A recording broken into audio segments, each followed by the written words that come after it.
Natera mwebale nnyo mu abasubscribinga, abasharinga n'abalikinga content wa Projan Media TV ne Projan Media Agency ku Facebook.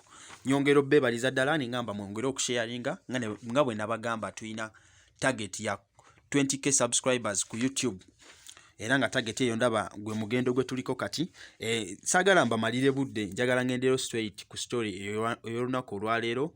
Nga olunaku olwaleero nkuletedde mwana mulenzi Sweet Kid. Abasinga nkimanyi mwali mwamwerabira temukyajjukira najali kuba takyayimba, yava mu music, yadda mu promotion ne business ze endala zaaliko. Wabula ekiriwo kati nga sinagenda ku story yennyini njasooka enkwe ku byafaayo by'ono omusajja mukulu Sweet Kid. Sweet Kid azaalibwa wali e Kawempe, amanya amatuufu ye Musa Serwadda.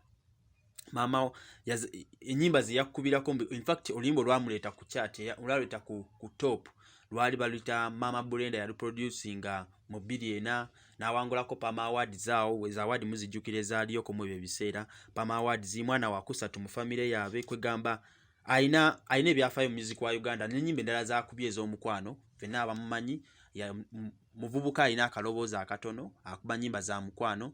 Nga tuvuddeyo straight to the point, straight to the story. Eriwo olunaku lwaleero omwana mulenzi Sweet Kid akyali mwana mulenzi, omuntu yazaalibwa mu 82. Aba akyali mwana mulenzi simanyi eyo ndowooza kati mwabali eyo, you have to comment and tell me aba akyali mwana mulenzi oba afuuse musajja. Yamaze kyaddaaki n'akola ki, n'awasa mwana muwala a long time girlfriend oba long time mukazi we gwabadde aludde naye. Mukazi we ali best German, mwana muwala Maggie Kasasa. Yamaze n'amuwasa mu butongole n'amuteekako empeta. Nga bino byabadde ku muzikiti gwe Old Kampala ono mu kibuga wakati mu Kampala. Ono omukyala amwinamu abaana basatu. Ndozolaya ddala gye bavudde nti bano abaana basatu tosobola bafuna mu myezi esatu oba ki. Kiba kitegeeza babaddewo kaakabanga, kati ndowooza batuuse ekiseera ne bagamba nti oba Sweet Kid oba Musa Serwadda atuuse ekiseera n'agamba nti ndowooza ke kaseera ono omwana mukole ki, mukuba empeta n'ebyenda bimwetokote kuba ezo ennyimba twaziwulirako emabegako ey'edda. Eno ceremony yabadde record breaking olw'ensonga ebyabaddemu, emisoso egyabaddemu. Ku reception bakkirizaayo ba relatives 10 bokka.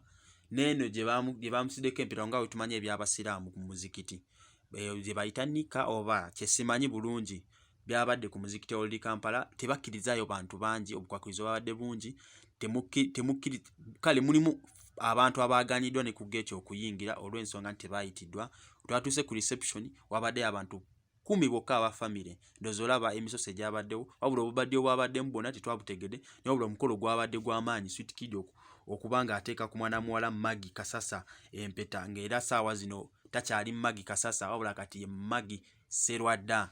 Tubayozaayoza okutuuka ku level eyo oba ku that success. Ng'era nnyongera okukujjukiza nti gwe subscribinzi ogenda kuba ofuna eno emboozi yonna mu bujjuvu.